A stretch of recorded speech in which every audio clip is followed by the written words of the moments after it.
Hello, my name is Stefan Novak. I'm going to be sharing with you work that my team and I have done in running flight dynamics software in cloud environments to meet the needs of large satellite constellations. Over the last several years, there's been a number of talks at GSAW which have discussed the technical, architectural, and operational aspects of running ground systems in the cloud, and this talk builds upon a lot of those ideas and technologies. So if you're unfamiliar, I highly recommend taking a look at the past proceedings to catch up. So whether you're a ground system architect, manager, or systems developer, I hope you learned something new from this presentation. If you enjoy my talk, please send me an email. I'd love to learn more about the types of problems that you work on. Let's dive in. Here's a constellation of about 1,400 satellites across 36 planes. A big challenge in maintaining a constellation of this size is performing regular intra-constellation conjunction assessment. Let's talk about that. This type of constellation consists of many planes, and each plane intersects other planes within the constellation.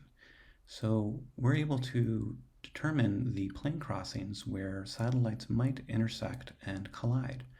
And so we're highlighting these node crossings as with these orange markers to visualize the scale of the problem that we're working with. As you can imagine, continuously monitoring these locations during the lifespan of a mission is a big challenge, and as you start to add in more planes and more shells to the constellation, the scale of the problem increases drastically. It's worth noting that there are other industries and domains who have had to solve problems on a similar scale. For example, computational biologists spend a lot of their time developing complex workflows for processing genomic data. This typically consists of command line tools and scripts that are used to convert raw genomic data into structured data that they can analyze. Cancer research institutions have actually been developing their own cloud environments for supporting large-scale analysis. And even commercial cloud vendors now provide additional resources to these types of scientists for solving these types of problems. Another industry that works on a similar scale are data scientists and data engineers. Data scientists typically build machine learning models from large data sets, and then sometimes they deploy these models into a production environment to perform some type of operation. Data engineers build a lot of the infrastructure to support these types of workflows. And lastly, a lot of e-commerce platforms manage complex architectures to handle a variety of data and event processing. So web platform developers are familiar with being able to scale out a lot of this processing and then leverage the cloud to perform a lot of those types of computations. Before we jump into the agenda, I'd like to take a moment to share a little bit about my background. I currently work as a software engineer for FreeFlyer, which is a space mission design tool, and I started my career working on the MMS space mission design team. I got to spend a little bit of time working with computational biologists where I learned about the different types of data processing workflows that they build. I've also been able to work as a data scientist and data engineer where I built business intelligence infrastructure and search infrastructure. And lastly, I've done quite a bit of web platform development where I've built applications that integrate with other services in cloud environments. Quickly, just a little bit about my company.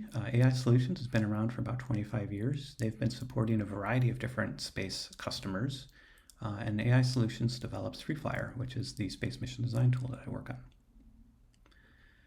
So quickly, the agenda for this talk, we're going to be introducing the intra-constellation conjunction assessment pipeline. We'll be talking about how we deployed it to the cloud, and we'll be sharing lessons learned, and then we'll be wrapping up.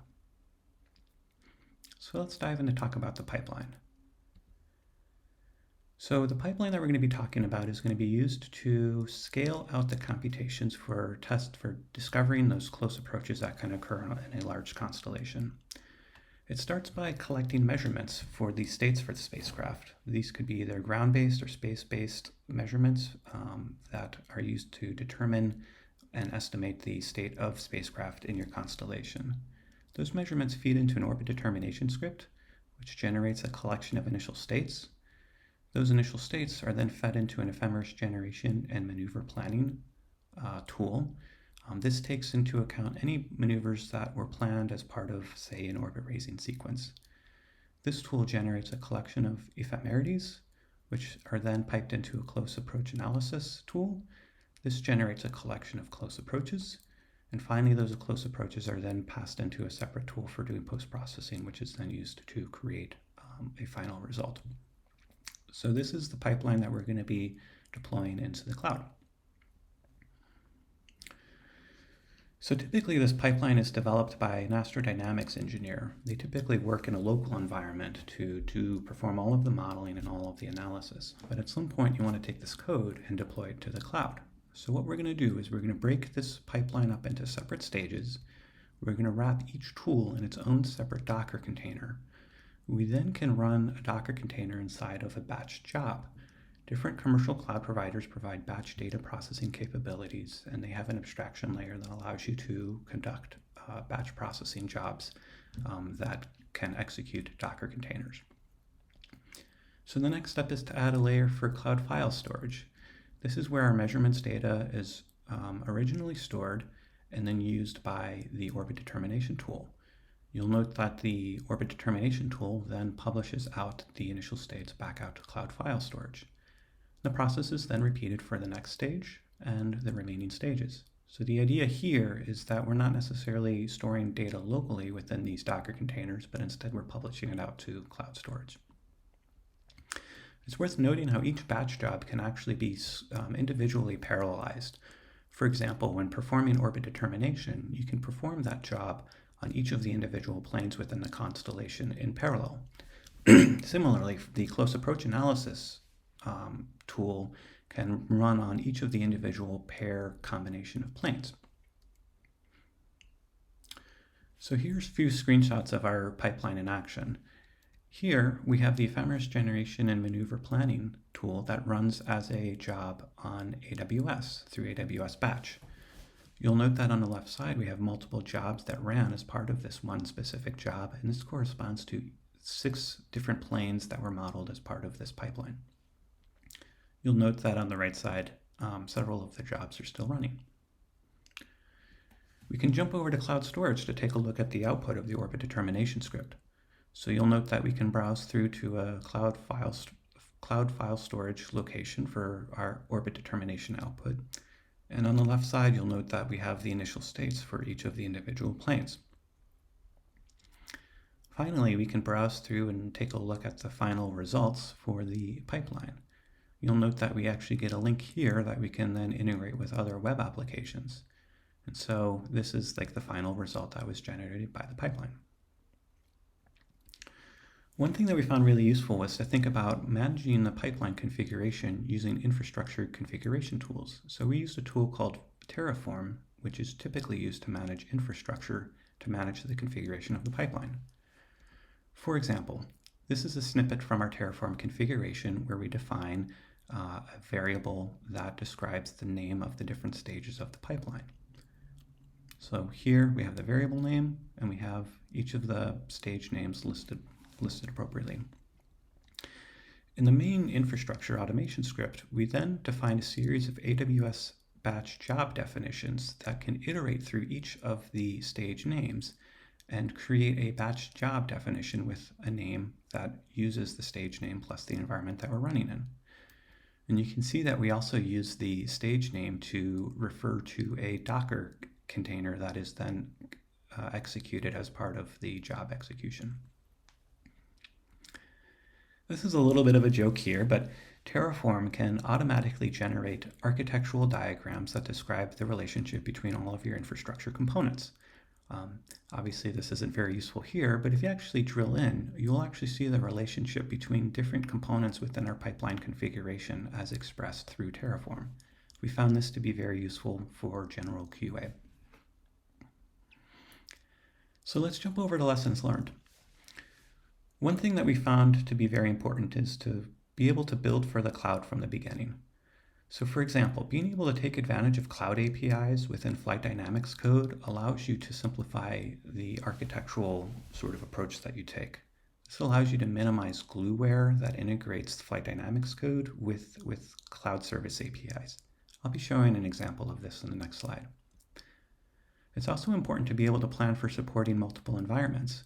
For example, pipeline code is typically developed locally by an astrodynamics engineer, but eventually that code has to be deployed into a cloud environment. So being able to plan for that ahead of time can save a lot of headaches. It's also key to be able to plan for development, test, and production environments for services. And it's also key to be able to factor in continuous integration and continuous delivery early on within your development process, so that by the time you get to your production environment, you'll be pretty good at being able to deploy changes consistently.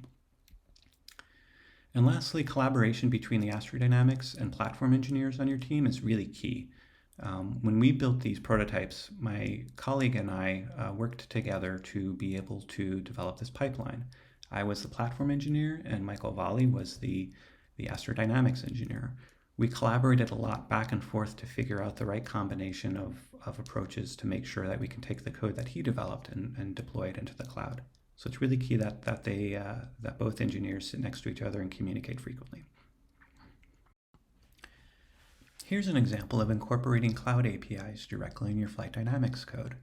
Here we have some FreeFlyer script that is used to download an orbit ephemeris message from cloud storage, to load that ephemeris into a spacecraft and then generate a shadow times report. The shadow times report is then immediately uploaded to cloud storage. So you can see here we're able to use the cloud service command line tool to be able to pull and push data from cloud storage. These command line tools also provide a lot of other types of integrations with other services in the cloud. So if you plan it right, you can leverage these types of capabilities directly in your Flight Dynamics code, and that can reduce the overall complexity of the integration between different architectural components. We also spent some time considering other architectural patterns.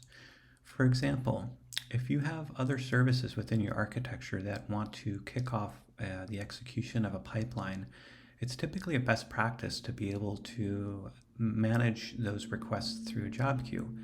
For example, a service may submit a job request to a job queue, and then the pipeline will be able to process one request at a time. You can see here that the pipeline is able to take its output and push the results into a job queue where another service would then process them. There might be times where you want to take your pipeline and take each of the components within the pipeline and manage them as separate microservices. So you can see here we have this notion of a container service, which can execute Docker containers, and we have them interface with an API gateway that can then be used to interface with other services and clients. Lastly, there's going to be times where you want to be able to execute either pipelines or analysis scripts on a regular interval. So it's best practice to be able to leverage any scheduling capabilities that a container service provided by a cloud provider gives you. You'd be able to leverage that to perform sort of regular scheduled data processing. We spent some time too thinking a little bit about the different types of roles that go into building a team to maintain a cloud-based ground system. So as you think about the different types of technologies that will be used within your architecture and different types of processes that will be part of your ground system, it's important to understand which areas map to different types of roles on the team. So you can see here that a platform engineer handles a lot of the underlying infrastructure that pipelines, services, and tooling and automation are built upon. But at some point, the Flight Dynamics engineer is going to be working directly hands-on with developing pipelines. So you can see that there's a layer between the platform engineer and Flight Dynamics engineer where there needs to be good communication and collaboration. Similarly, that goes with the application engineer, being able to work with the Flight Dynamics engineer and operators to figure out what the right set of tools are to be able to support successful mission operations. So to start wrapping up, there's a lot that we learned while building out these types of architectures. We're really excited to have been able to deploy this type of intra-constellation conjunction pipeline to a cloud environment. And although that we found the cloud very useful for scaling out these large types of pipelines for large constellations, we also found that it can be very useful to leverage the cloud even for smaller missions.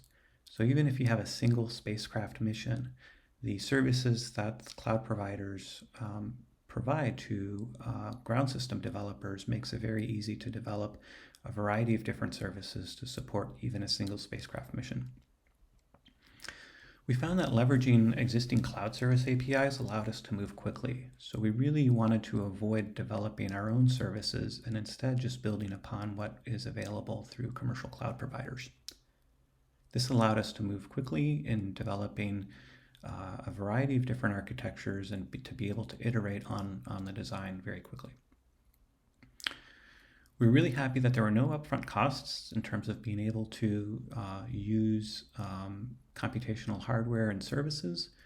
Cloud providers typically charge you based on the time that you're utilizing compute resources.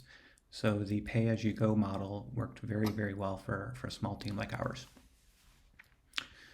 We found that this approach can be generalized to support a variety of different architectures. So although we really kind of focused in on this pipeline architecture, we discussed about how you can take the pipeline architecture and extend it to support a variety of different types of architectures.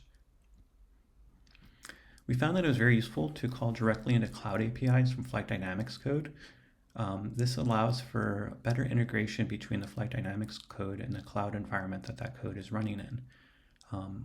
There are times where you're going to want to decouple that and potentially develop some services that coordinate the execution of Flight Dynamics code with the underlying infrastructure.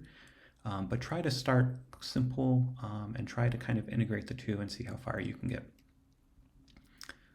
And lastly, collaboration between the platform and Flight Dynamics engineers is key.